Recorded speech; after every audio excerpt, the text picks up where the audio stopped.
ഒത്തിരി പേര് new year ആകുമ്പോൾ ഒരു പുതിയ റെസൊല്യൂഷൻസ് ആയിട്ട് വരാറുണ്ട്. ചില ആളുകൾ കളിയാക്കും, ന്യൂ ഇയർ എന്ന് പറഞ്ഞാൽ ഒരു നൈറ്റ് മാറി അടുത്ത ദിവസം ആകുന്നു, അതിപ്പോൾ നമ്മൾ ഉണ്ടാക്കിയതല്ലേ വർഷങ്ങളൊക്കെ എന്നൊക്കെ കുറേ പേര് കളിയാക്കും. പക്ഷേ എന്തുകൊണ്ടാണ് ന്യൂ ഇയർ റെസൊല്യൂഷൻസ് ലോകമൊട്ടാകെ ചെയ്യുന്നത്? നമുക്കൊരു റീസെറ്റ് ബട്ടൺ പോലെയാണ് അല്ലേ.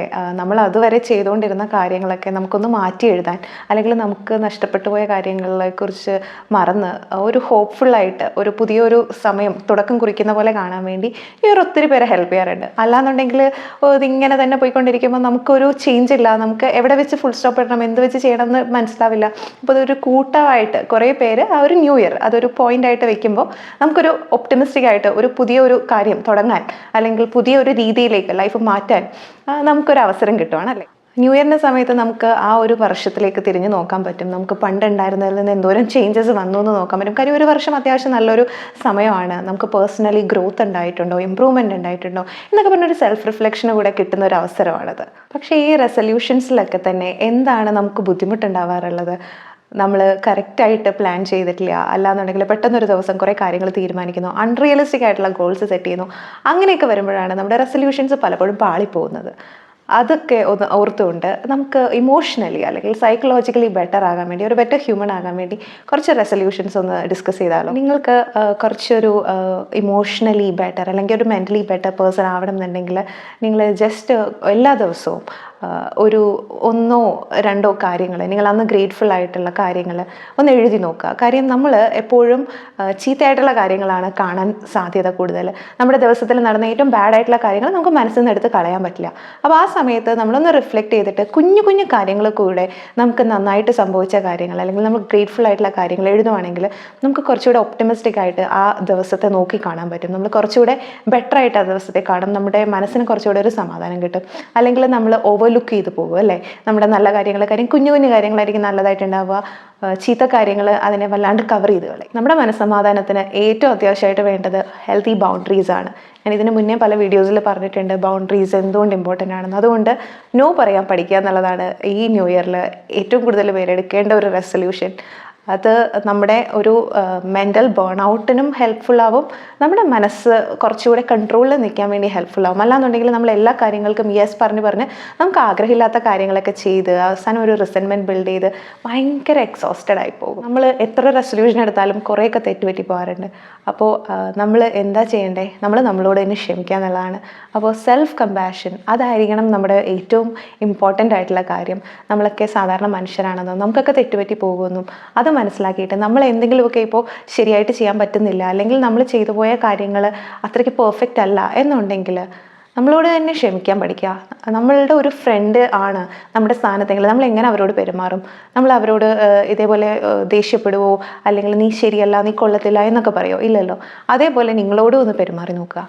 അങ്ങനെയാണ് സെൽഫ് കമ്പാഷൻ വളർത്തിയെടുക്കേണ്ടത്. അത് വളരെ ഇമ്പോർട്ടൻ്റ് ആയിട്ടുള്ള ഒരു കാര്യമാണ്, പക്ഷേ വളരെ ബുദ്ധിമുട്ടാണത് പ്രാക്ടീസ് ചെയ്യാൻ. സോ കുഞ്ഞു കുഞ്ഞു സ്റ്റെപ്സ് ആയിട്ട് അത് പ്രാക്ടീസ് ചെയ്യാൻ നോക്കുക. പിന്നെ വന്നിട്ട് മൈൻഡ്ഫുൾനെസ് എന്ന് പറഞ്ഞ കാര്യമാണ്. മൈൻഡ്ഫുൾനെസ് എന്ന് പറയുമ്പോൾ എല്ലാവരും ആലോചിക്കുക അവിടെ ഇരുന്ന് ധ്യാനിക്കുന്ന പോലെ, അല്ലെങ്കിൽ എന്തൊക്കെയോ ശബ്ദം കേട്ടിരിക്കുന്ന പോലെ, അങ്ങനെയൊക്കെയാണ് ആൾക്കാർ ആലോചിക്കുക.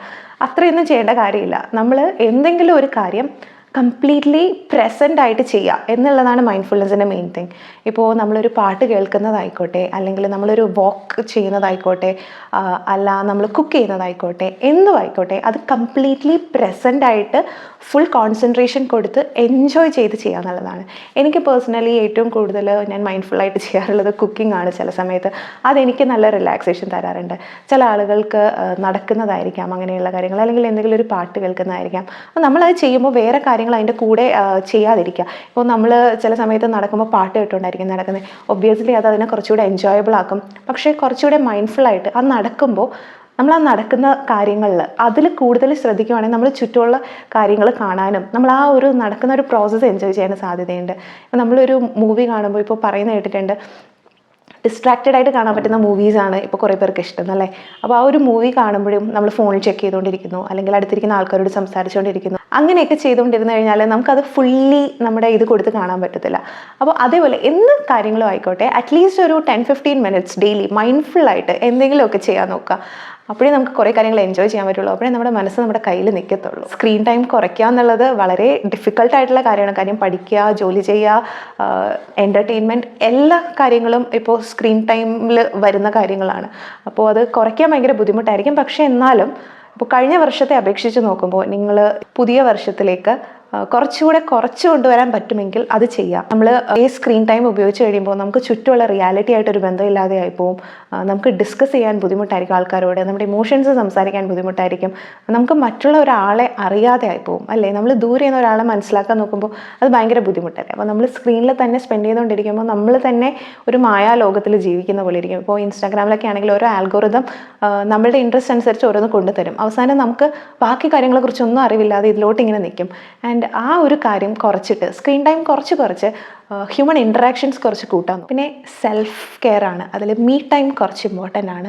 ഒരാഴ്ചയിൽ അറ്റ്ലീസ്റ്റ് ഒരു 30 മിനിറ്റ്സ് നിങ്ങൾക്കായി മാറ്റിവെക്കുക. നിങ്ങൾക്ക് ഏറ്റവും ഇഷ്ടമുള്ള കാര്യം ചെയ്യാൻ വേണ്ടി നിങ്ങളെ പ്രയോറിറ്റൈസ് ചെയ്ത് നിങ്ങൾക്ക് വേണ്ടി മാത്രം ഒരു 30 മിനിറ്റ്സ് സ്പെൻഡ് ചെയ്യുക. അതിപ്പോൾ നിങ്ങളുടെ പഴയ ഹോബീസ് വീണ്ടും റീസ്റ്റാർട്ട് ചെയ്യുന്നതിനാണെങ്കിലും അല്ലെങ്കിൽ എന്തും നിങ്ങൾക്ക് ഇഷ്ടമുള്ളത് വായിക്കുകയോ എഴുതുകയോ വരയ്ക്കുകയോ എന്തായിക്കോട്ടെ അത് നിങ്ങൾക്ക് വേണ്ടി അത് ചെയ്യുക എന്നുള്ളത്. ജേർണലിംഗ് എന്ന് പറയുമ്പോൾ എല്ലാവരും ഭയങ്കര ബുദ്ധിമുട്ടായിട്ടാണ് കാണാറുള്ളത്. പക്ഷേ ജേർണലിംഗ് ഒരു ബ്യൂട്ടിഫുൾ ആയിട്ടുള്ള ഒരു ഹാബിറ്റാണ്. നമുക്ക് കുറേ ആളുകളിപ്പോൾ ഐസൊലേറ്റഡ് ആണ്, നമ്മൾ കുഞ്ഞു കൂട്ടങ്ങളായിട്ടാണ് ജീവിക്കുന്നത്. അപ്പോൾ നമുക്ക് ഒത്തിരി കാര്യങ്ങൾ മറ്റുള്ളവരോട് പറയാൻ പറ്റിയെന്ന് വരില്ല. അപ്പോൾ നമ്മുടെ മനസ്സിൽ കുറേ കാര്യങ്ങളുണ്ടാവും, നമ്മൾ ഓവർ തിങ്ക് ചെയ്യും, നമുക്ക് ബുദ്ധിമുട്ടാണ് ഇങ്ങനെ തോട്ട്സ് വരുമ്പോൾ അല്ലേ. അപ്പോൾ നമുക്ക് ചിലപ്പോൾ കുറേ ഭയങ്ങളുണ്ടാവും, കുറേ പ്രതീക്ഷകളുണ്ടാകും, എന്തൊക്കെ ആരോട് പറയണം എന്നറിയില്ല, അങ്ങനത്തെ ഒരു സിറ്റുവേഷൻ ആയിരിക്കും. അപ്പോൾ അതൊരു ബുക്കിൽ നമ്മൾ ഫോണിൽ ടൈപ്പ് ചെയ്യുക എന്നുള്ളതല്ല പറയുന്നത്, ഒരു ബുക്കിൽ എഴുതുകയാണെന്നുണ്ടെങ്കിൽ ആ ഒരു ജേർണലിങ്ങിൽ നമുക്ക് കുറേ കൂടെ ക്ലാരിറ്റി കിട്ടും, നമുക്ക് കുറേ കൂടെ സമാധാനം കിട്ടും, ഒരു റിലാക്സേഷൻ കിട്ടും. സോ ജേർണലിങ് ഒരു ഹാബിറ്റ് ആക്കാൻ നോക്കുക. എല്ലാ ദിവസവും ഒത്തിരി ഇരുന്ന് എഴുതണം എന്നല്ല പറയുന്നത്, പറ്റുന്ന പോലെ അറ്റ്ലീസ്റ്റ് ഒരു പേജോ 2 പേജോ എഴുതുകയാണെന്നുണ്ടെങ്കിൽ നമുക്ക് വിചാരിക്കുന്നതിനേക്കാൾ കൂടുതൽ ബെറ്റർ ആകും നമ്മുടെ ഒരു ലൈഫ്. ഞാൻ നേരത്തെ പറഞ്ഞ പോലെ കുഞ്ഞു കൂട്ടങ്ങളാണ് നമ്മളല്ലേ. അപ്പോൾ നമ്മുടെ ഫ്രണ്ട്സൊക്കെ ദൂരെ സ്ഥലങ്ങളിലായിരിക്കാം, വേറെ സിറ്റിയിലായിരിക്കാം, ഫാമിലി വേറെ അടുത്തായിരിക്കാം.